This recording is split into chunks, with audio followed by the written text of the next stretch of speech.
దందాలు, అరాచకాలు, భూ కబ్జాలకు అడ్డుకట్టు. అక్రమ ఇసుక, గ్రావెల్, మట్టి రవాణాపై కఠిన చర్యలు. మాజీ మంత్రి రోజాకు మతి భ్రమించినట్లుంది. నగరి ఎమ్మెల్యే గాలి భానుప్రకాష్. నగరి వార్త. నగరి నియోజకవర్గంలో దందాలు, అరాచకాలు, భూ కబ్జాలకు కూటమి ప్రభుత్వం అడ్డుకట్టు వేసిందని, అక్రమ ఇసుక, గ్రావెల్, మట్టి, బియ్యం రవాణాను అడ్డుకుంటూ కేసులు నమోదు చేస్తున్నామని నగరి ఎమ్మెల్యే గాలి భానుప్రకాష్ స్పష్టం చేశారు.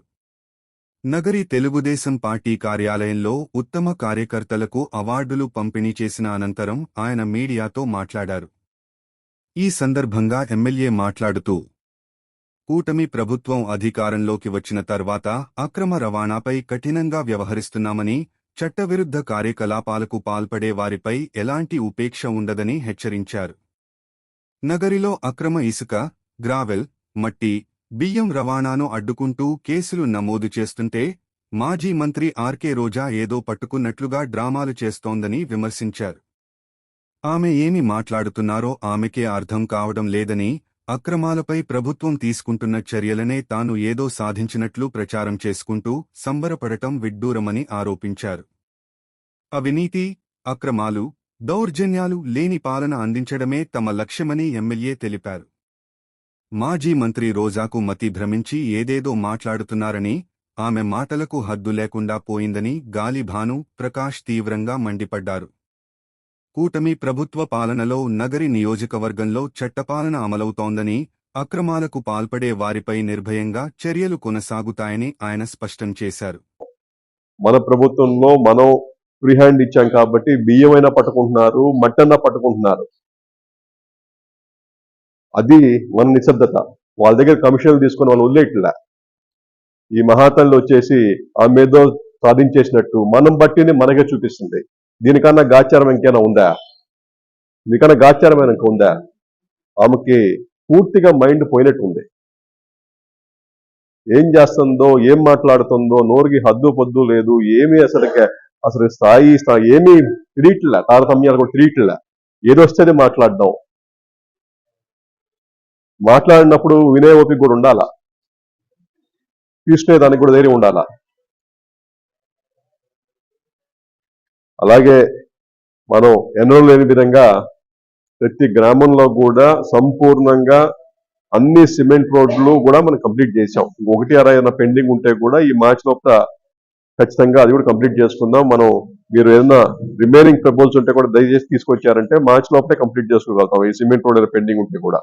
అలాగే ఇంత ముందు ఎన్నడూ లేని విధంగా మనం ప్రతి అవ్వాతాతకు కానీ, వితంతో కానీ, వికలాంగులు కానీ ఎన్నడూ లేని విధంగా భారతదేశంలోనే హైయెస్ట్ డబ్బులు ఇస్తున్నాం. 4,000 రూపాయలు పెన్షన్ ప్రతి నెల 1వ తారీఖు తీసుకెళ్ళి ఇస్తా ఉన్నాం. ఎక్కడలా పక్కన తమిళనాడు కానీ, కర్ణాటక కానీ, తెలంగాణ కానీ ఏ రాష్ట్రంలో కూడా అంత డబ్బులు ఏ ఒక్క వితంతో కానీ, అవ్వాతాతకు కానీ ఇచ్చే దాఖలాలు లేవు. మనం ఇస్తున్నాం. మనకి ఎన్ని కష్టాలు ఉన్నా, మన దగ్గర డబ్బులు ఉన్నాయా లేవున్నా కూడా ఆయన 1వ తారీఖే తీసుకొచ్చి ఇస్తా ఉన్నారు. అలాగే మనం చూసాం.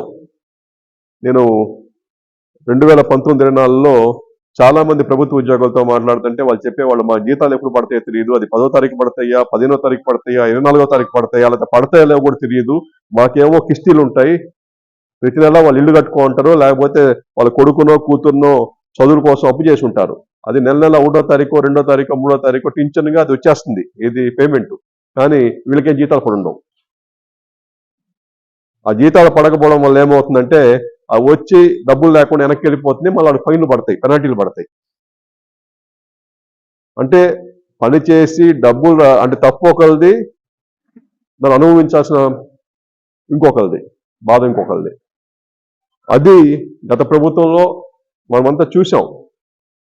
వాళ్ళు మాటలైతే కోటలు దాడతాయి కానీ పనులైతే గడప దాటేవి కాదు.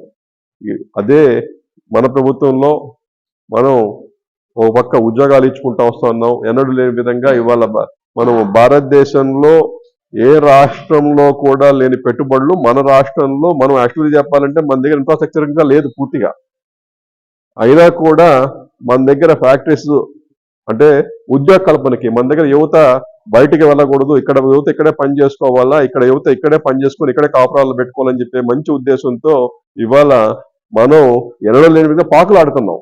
అంటే పెద్ద పెద్ద ఇండస్ట్రీస్ అన్ని కూడా మన దగ్గరే రావాలా, మన దగ్గరే వాళ్ళు పెట్టుబడులు పెట్టాలా, మన దగ్గరే ఉద్యోగ కల్పన కావాలా, మన దగ్గరే పని చేసుకోవాలని చెప్పే ఉద్దేశంతో పాకులాడుతున్నాం.